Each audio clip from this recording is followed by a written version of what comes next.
They could try.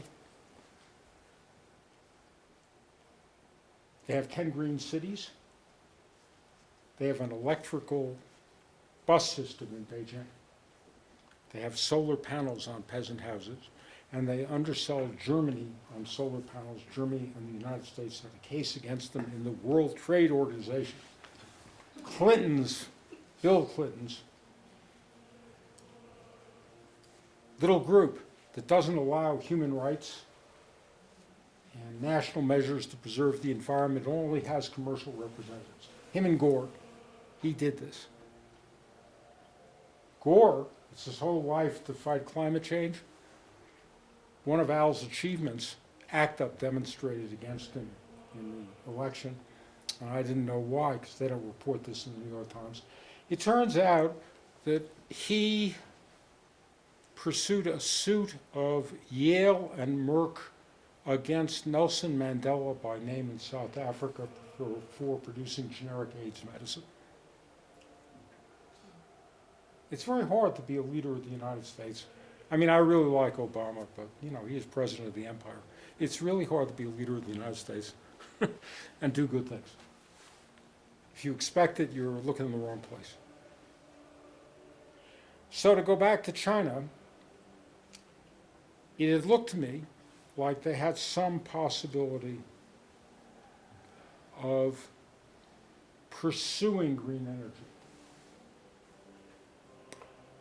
But A, the situation is desperate, right? That is, all their rapid building and their transition from the city to the countryside means everything is all smogged up. And India isn't even trying, and is much worse. Now, perhaps I don't need to tell you that that's a very large percentage of the world's peoples, right? So I want to turn now briefly, or not so briefly, I'll take questions about it, but I want to turn now to Standing Rock and to the Tibetan water protectors. And I spoke with many groups about this, and in Tibet, because all the rivers come down from Tibet, everybody from Dalai Lama to people who want a free Tibet, Students for a Free Tibet and the Tibetan Youth Congress, are all very concerned about the waters. And inside Tibet, huge numbers of people are being bulldozed out of their homes. So there have been lots of demonstrations and people lying down in front of tractors to fight against the Chinese dams.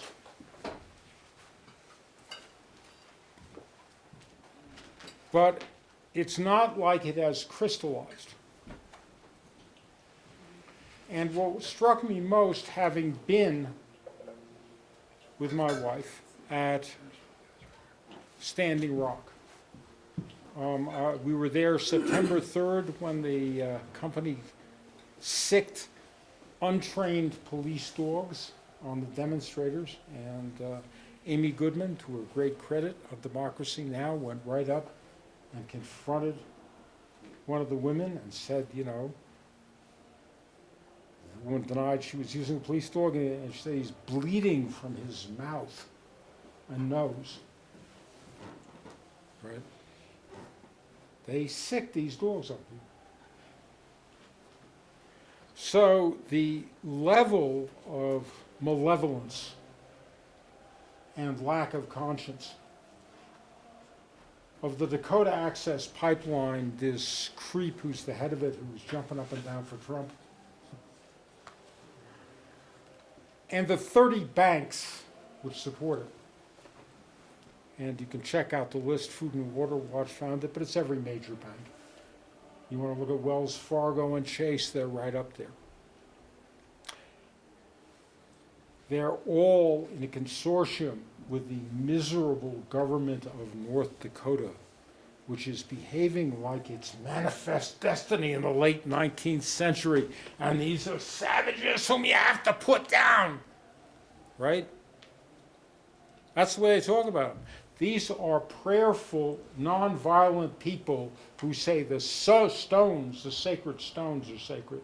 That's named the Sacred Stone Camp. The waters are sacred, and the earth is sacred.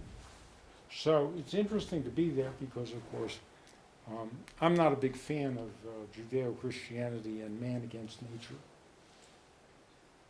That is to say, the idea that we're conquering nature.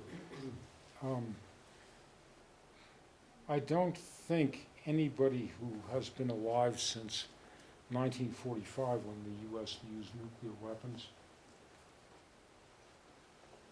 who has any sense would say that we are conquering nature rather than we're putting ourselves and many, many other species out of business because of our capitalism and its relentless hostility between the city and the countryside and between man and nature, and of course its mistreatment of human beings. Like, we now have a vast homeless population in every city, and they've all done inaffordable housing. And everybody says Trump is so horrible. But I hang out with the homeless people in Denver, and I'll just say, as far as I can see, Mayor Hancock is horrible. As far as I can see, Boulder is horrible. As far as I can see, Fort Collins is horrible. The latest thing is they've outlawed, by the way, sleeping in your car. So I taught at Metro, and about 10% of the students at Metro are homeless. Sleep in their car. And they live in their cars. And in the political science department, where all my students teach, Robert Hazan and others, Robert is the chairman, they actually have quietly food for the homeless so that students can survive being at Metro. Food. They provide some food for homeless students so that, you know, they can make it through. So I consider this completely admirable, and if you, when I know Hancock a little bit, and he makes me ill. And that's true of most of them. I think we should try to reach out to them because, after all, basic point of nonviolence, everybody has a soul, and you might recover yours. And Mayor Hancock was taken couch surfing by his mom, who was a single mother. And he's been running away from this ever since, and so he wants to do in the terrible, drunken, drug-addicted homeless. And noticing that there's no affordable housing, it's all been destroyed for high-rises in Denver, as in every other American city, and that there is this vast problem of homelessness, oh no. So anyway, I loved the attitude toward nature and learned from it of the women who had ceremonies with the river, and the men. And there were people from many, many tribes who came in. And they did nonviolent action. And similarly, at the end of November, they were doing nonviolent action. The nonviolent action was greeted in sub-freezing weather by water cannons. Sophia Wolanski, a water protector from New York, she worked on the rivers, she's from Minnesota originally, was hit by a tear gas canister, and it looked like she would lose her arm. An elder barely survived. Many other people were wounded, about 30 seriously, 300 were arrested. Middle of winter, nonviolent demonstrations. Yeah, this is how they like Martin Luther King, right? They like Martin Luther King like whoever shot him like Martin Luther King. That's the state of North Dakota. Oh, the big Trump fans too. Now, one of the things about Hillary, by the way, is that she oversaw the coup in Honduras that established the military regime which murders a couple environmentalists a month, including the great indigenous leader Berta Cáceres, who was fighting against the dam. For the Lenca people, right there in Honduras. And Hillary is a big neoliberal fan of making everything private. She's a big fan of fracking outside the United States. So I will say, I thought I rather admired her in the debates with Trump, which, since I detest her and Bill, I will say it was a move for me. And I really thought Bernie, and still think Bernie represents another hope here. And the movement of young people, for Bernie particularly, represents the hope of actually making this something like a democracy, because it's pretty far removed right now. But anyway, these indigenous people, at great cost, great persecution, great lies about them, great violence by 200 police departments or so. But many of the police came and they ran away because, you know, they couldn't stand it. North Dakota is really a piece of work, right? Against the Dakota Access Pipeline, these 30 banks, and the disgusting Army Corps of Engineers, which was supposed to do an environmental survey, impact assessment. And instead of doing one, they wrote letters. And Dave Archambault, the leader of the Sioux, he wrote them back 3 times asking for consultation. And guess what they responded? No response. Yeah, well, you know, the Army Corps of Engineers, what a great group of human beings their leadership is. So anyway, they were forced by Obama to be, and by this protest mainly, because Obama was forced by this protest to be decent. That was the difference, that there has been, since April, this call put out by the Sioux. And Bernie went there before anybody and talked to them. And by the way, one of the things that was real fun there was to see Chase Iron Eyes, who was running for election for a congressional seat because of Bernie. And he and everybody else there really loved Bernie. They were under no illusions about Hillary. I will just say that the Democratic primary actually proved pretty dramatically that Hillary was dead in the water as a candidate. That is to say, you can't falsify 10 out of the 22 primaries. And by the way, the Republicans, the exit polls got them right in 20 out of 22. And then say, oh, you know, this is a great vote getter. She wasn't a great vote getter. It was obvious. And the Democrats flattered themselves that putting a big weight on the scale on behalf of her candidacy against Sanders was consistent with her beating Trump. Right? And all of those who were loyal Democrats pretended that it wasn't happening. And, you know, Bernie couldn't win. And none of the media mentioned Bernie and all that stuff. And guess what? Hillary couldn't win.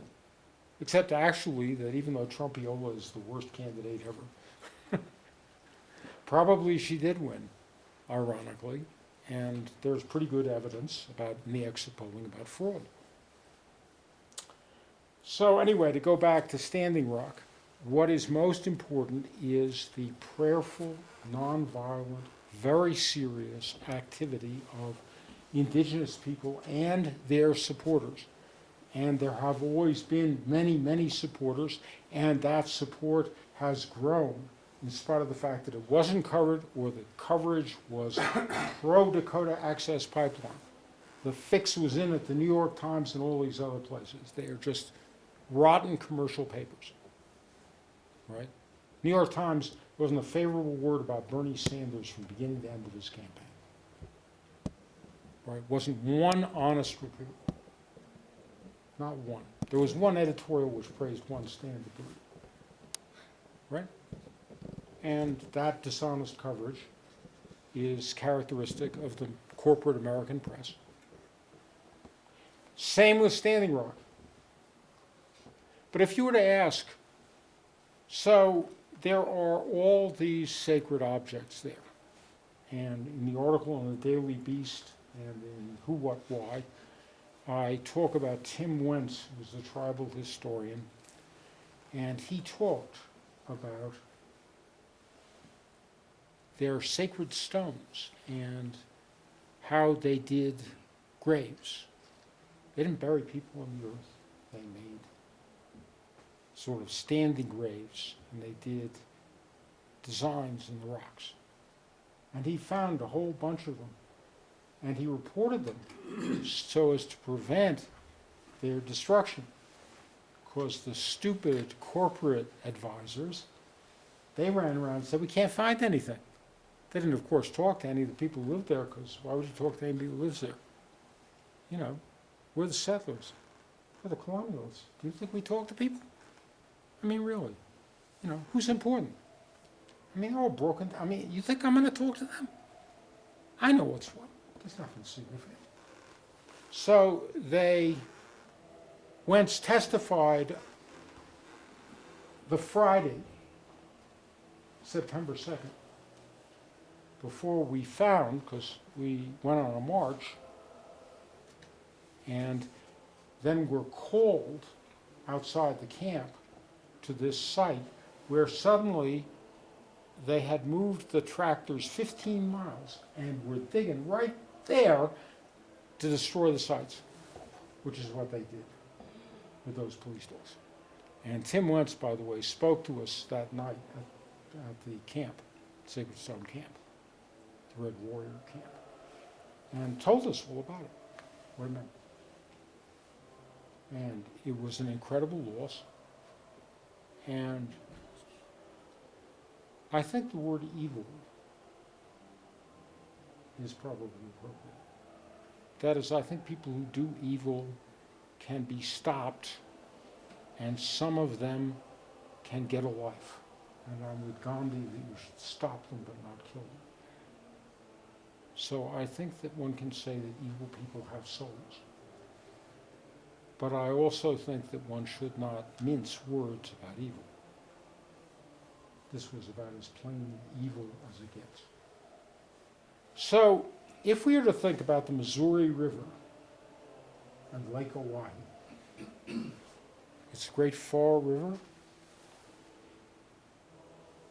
There are millions of people who live along it. I don't think they're all indigenous. What does it mean if the oil pipeline goes back and forth under this river and